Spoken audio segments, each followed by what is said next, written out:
Okay, bear with me 1 second. All right.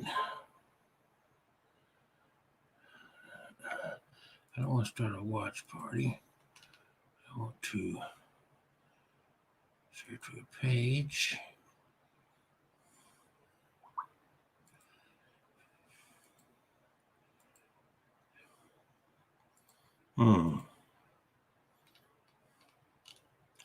Okay, that's not what I'm trying to do. Okay, I want to get this done. Share in a group. And there we go.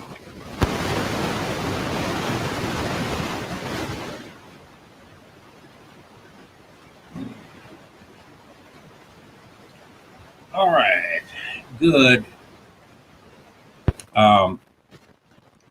Friday. And literally, it is Good Friday. I am Dr. Graham, and I wanted to talk to everybody just a little bit. I think I've got, yeah, give a little bit of background as I go into this right here. Okay, here we go. First of all, I don't have to explain to everybody what we're going through with the COVID-19 and the lockdown and whatnot. There are couples who had planned to get married and plan to do so in a short period of time, May, June, even April. And it's not going to happen, unfortunately. And I want to talk about marriage, weddings, and so forth. First of all, you can look me up at two different locations. My website for weddings is kelseygraham.com, and which is my name. And then I've got a lot of books that I've written out there, and I'll talk about that for just a moment. I've got some relationship books because I've been dealing heavily with relationships. I'll be publishing a couple of more relationship books coming up very shortly, working on those now. But anyway, my books can be found by searching my name within Amazon.com, Dr. Kelsey Graham, and then another site, lulu.com, Lulu.com. There's some books that are in both places and some that are not. So you go to lulu.com, you're going to find some books that you're not going to find over at Amazon.com. So just keep that in mind. So, and I'm not doing this for the purpose of selling books. I'm just giving a little bit of my credibility out there. Over my career, which started very young in life, I have married a lot of people. I've officiated over a lot of weddings, and I have conducted countless couples counseling sessions, premarital counseling, what's commonly called. I'm now a facilitator with the SYMBIS program, which is an awesome couples counseling program. SYMBIS is an acronym for Saving Your Marriage Before It Starts. Excellent. I highly recommend that. And I have done those counseling sessions where military couples, and one was in Texas, the other one was in the Carolinas, and I was here in Alabama, and we affected that online and via telephone conference calls, and it came out real well. So they don't have to be done face to face. If we can, it's good. I'll put it that way. It's no big deal. Anyway, so that's that part of the background I want to talk about. Now, what would I possibly know about COVID-19? How would my background in theology give me any foundation for talking about this virus? Well, I want to go back in history, back in the 80s, when the AIDS virus was first coming out. And I'm not putting myself out as an expert in any of this. I just have a little background that I want to share with you. The AIDS virus in the 80s, which a lot of you were not even alive, or maybe even adults at that period of time. I was well into adulthood. I did volunteer work at St. Vincent's Hospital in Indianapolis, Indiana, at a lab where we did research on the AIDS virus. Very little was known about it, how it spread, a lot of different things. It was a lot of concerns in our investigation. The comparison, even though they're not the same by any stretch, but the sameness falls in line with our ignorance as to these viruses. And then you've got, of course, where we're standing now, you've got, I'm sorry, but politicians over here, and they've got their agenda. And then you got the CDC on the other side, and a lot of confusing things coming out. We've got a lot of media attention, and this one's saying this one's saying that, blah, blah, blah, blah, blah, blah. First of all, leave the politics out of it. You're dealing with your health. The politicians, and I'm not going to take sides left, right, middle of the road, whatever. Leave the politicians out of it. Your health is involved. None of the politicians they're not doctors. They're not infectious disease doctors, especially. I have been to the CDC. I've done a film at the CDC, and I also did the volunteer work way back in the 80s when we were investigating the AIDS virus. Okay, so I know a little bit about how this progresses and the learning curve that we're all in. The CDC has the most sound and most up-to-date understanding of what's going on with coronavirus. It's deadly and it's real. People come out and say, well, the flu is killing. Yes, well, the flu may be killing more people, but we want to keep this COVID-19 where it is. We don't want it to grow. We see, or the medical experts see, where this could lead. Okay, so that's the concern. It's not where it is today. The concern is knowing where it can go. That's the concern. So this is Good Friday that I'm streaming this on.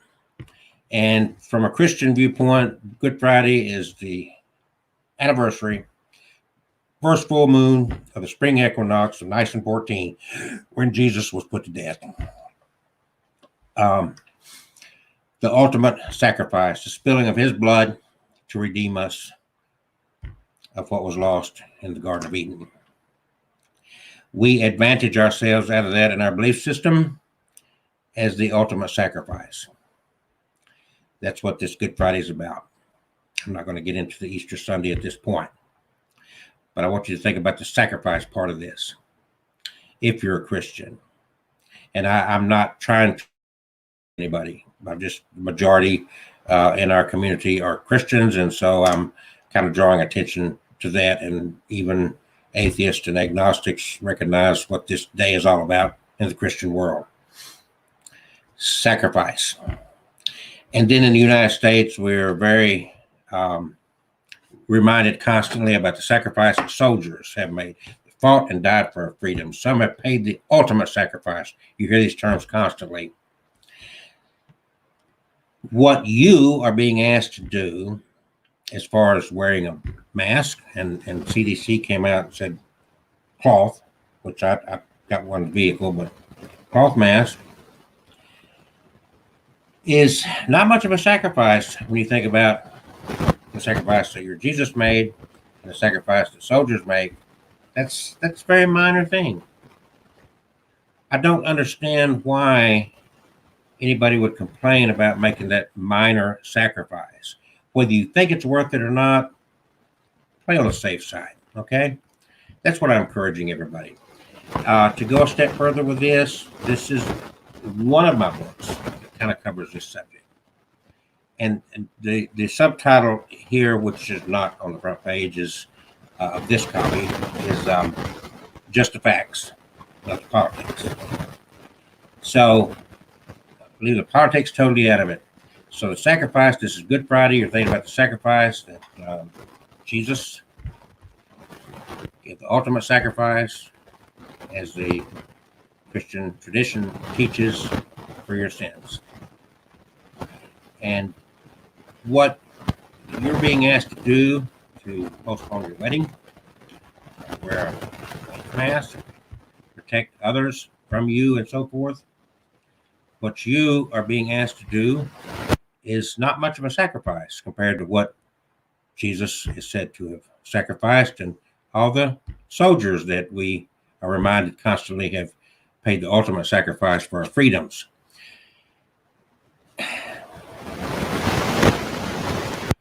It is, I understand, heartbreaking. You put a lot of time and expenditure into planning your wedding, and something out of our control happens.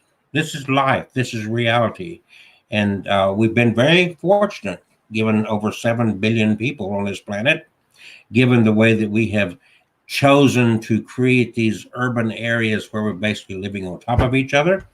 Been very fortunate, honestly. And this world is so close knit now that this is the first time, well, the Ebola back when Obama was president, which didn't turn into a pandemic. It was an epidemic, and it hit Africa real hard. But really, since the Spanish flu, we haven't seen anything to this a worldwide pandemic, and it is very serious, and it's very heartbreaking. You know, we plan for a wedding. You choose your dresses. You choose a venue. You choose your music. You do all these things, the planning stages, and you've sent out invitations. People are going to be understanding.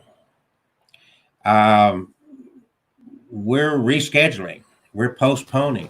And so I just want to encourage people on a couple of levels here that your sacrifice that you're making by putting your wedding off, by postponing, is a community safety measure. What you're sacrificing to do this is beneficial to the whole community, and actually to our whole nation, because a lot of these weddings, and I'm sorry about the lighting here, but I haven't been that much sun today, I promise.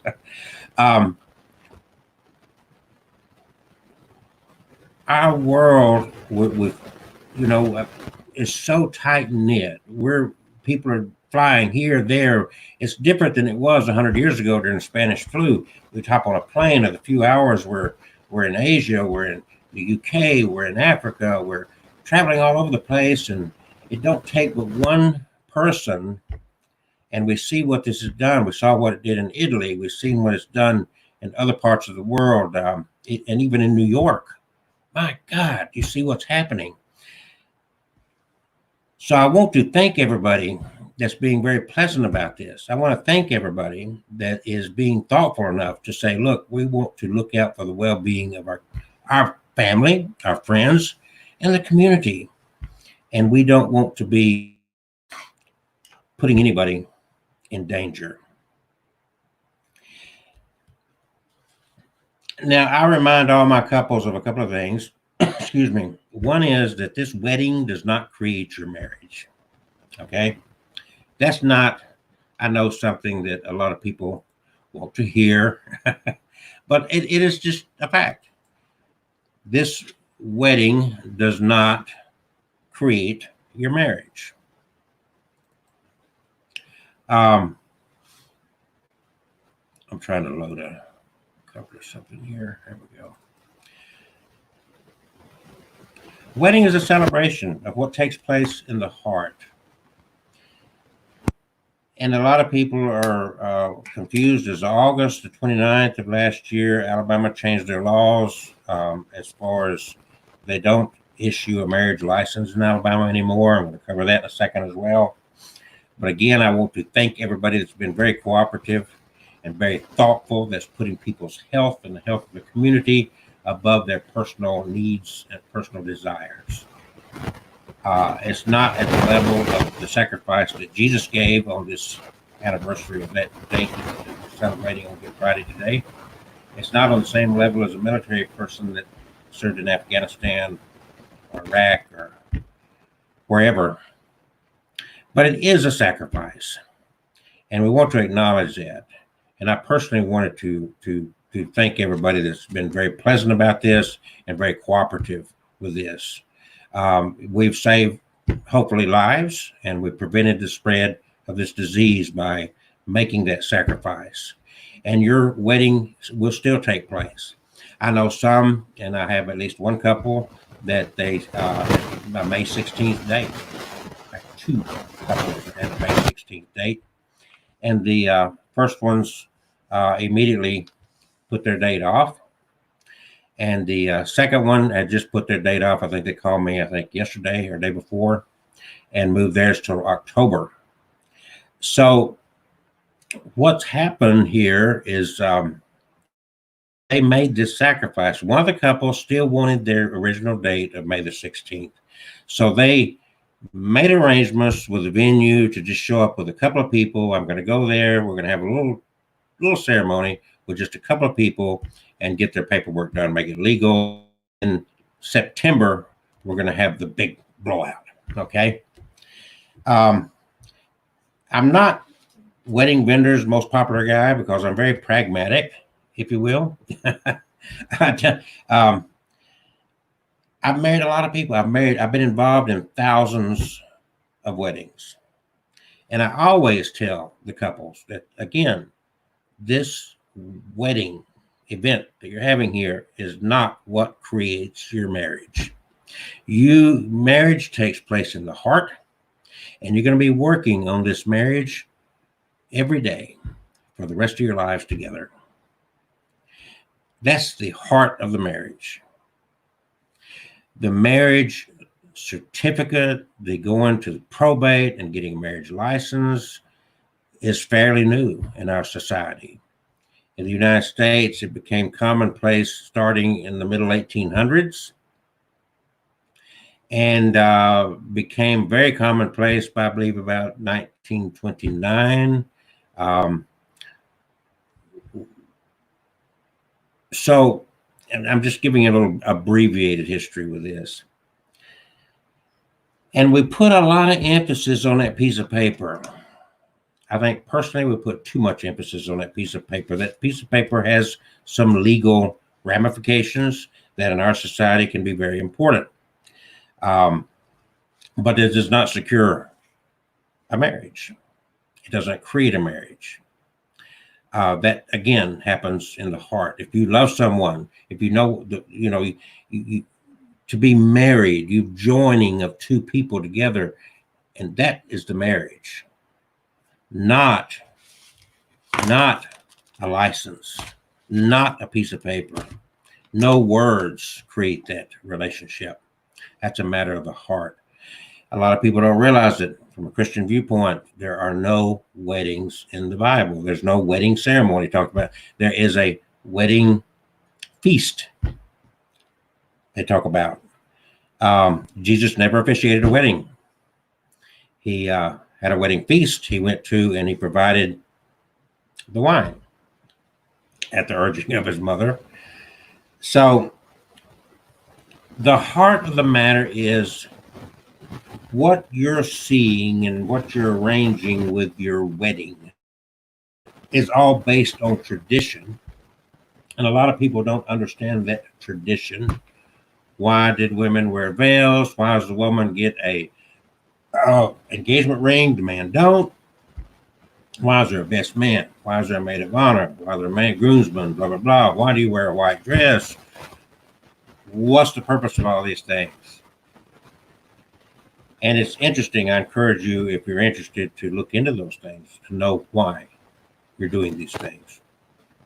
It could change your desires to do some of them, and there's no problem with that. So there are legal ramifications for getting that piece of paper. And Alabama, as of the 29th of August of last year, 2019, changed the process of acquiring that piece of paper. Now, some would like to say that Alabama took themselves out of the marriage business. They did not. They took the process out. They changed the process is all. So you don't get a marriage license in Alabama anymore. You can get online. You do not go anywhere. You get on your computer, get on the internet, go to Alabama Department of Health .gov or .al. Look it up. Alabama Department of Health, vital records, marriage certificate. There's no such thing as a marriage license in Alabama anymore. The license is out the window. You fill out a form, a PDF form online, the information about you and the information about your partner. And you print that out, and then it just takes a notary. Once you get it notarized, you can send it. You never have to go to probate. You can mail this to any probate office in any county in Alabama with the appropriate fee. Every county charges a different fee. And if you include a self-addressed stamped envelope along with a fee, one county wants $70-something, another county $80-something, another county over $100. You just got to check that out. It does not matter where you send it. It does not matter which probate office. All the probate office is doing is certifying it and recording it with the Department of Health file records. That's all they're doing. Okay. So you can get that done in any county without, you can now get married in Alabama and never have to go to probate. They all be done online and in the mail. Okay. So check with whatever county you think you want to mail this to.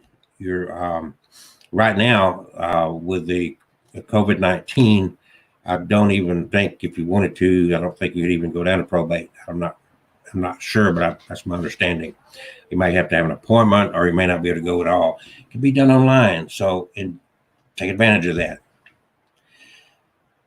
That gets you legally married. They will provide you with a certified copy of that marriage certificate. And that's all you're doing is filling out a marriage certificate. You're not filling out a marriage license. And all you need is to fill that form out, print it out, get your signatures notarized, and then file it with the state, and you're married. So want to get that out of the way. So again, personally, like I said, I have been involved in and officiated over thousands of weddings throughout my life. Do not overthink what's going on here. Thank you for sacrificing what you have put so much of your heart and soul and money into for the benefit of this affair you're having called a wedding.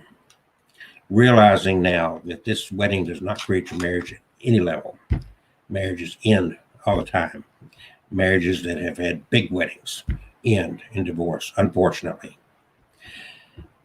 Your marriage is something that happens in the heart, and you work on it for the rest of your lives together. Now, as you have postponed your wedding, again, thank you for that sacrifice, because you're benefiting the entire community, not just your family, not just your friends, but your entire community. You've benefited your grandparents, you've benefited your great uncle, you've benefited all these wonderful people in your family, your loved ones, but you've also benefited the entire community and the nation as a whole. Thank you for that. And thank you for the vendors who have not dogmatically forged ahead and try to keep just marketing and marketing and marketing. And I'm going to remind everybody again, this is Good Friday. For those of you who are of the Christian faith, and you're saying that this Jesus laid down himself as the ultimate sacrifice at 33 years of age, and he did that for you. That's what the teaching is, correct? He did that for you. The sacrifice that you're making is nothing. If your reward is for eternity, then get over this. You're going to be fine. It's going to take some time, but we're going to pull out of this. Think about the community as a whole. Think about people's health. Think about people's lives. That is what's important. And I know that we all are hurting. Concerts have been canceled. Bars are closed. Restaurants are closed. Everybody's hurting in that field. It's affecting everybody. You're not alone. But don't dare be reminding people of what they're losing. Take a breath. Use this time for something productive and encouraging for each other, for community, for family. Be part of the solution, not part of the problem. And as you think about this sacrifice, this Nisan 14th, first full moon of the spring equinox, some 2,000 years ago, 2,000 20 years ago to be exact. Or no, I'm sorry. Anyway, some 2,000 years ago.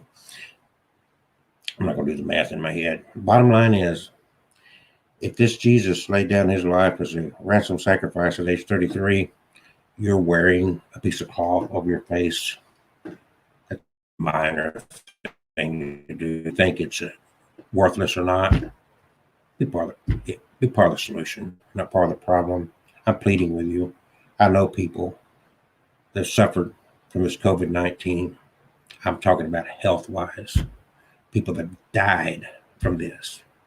It's not a joke. It's not a hoax. It's real, and it's a worldwide pandemic. So again, for those of you who have sacrificed your wedding, sacrificed your business because weddings was your thing, thank you so much. You're not alone. We're all doing this for the sake of our families, our loved ones, our communities, for the entire country. Thank you. And I hope everybody has a good day. Oh, happy Easter.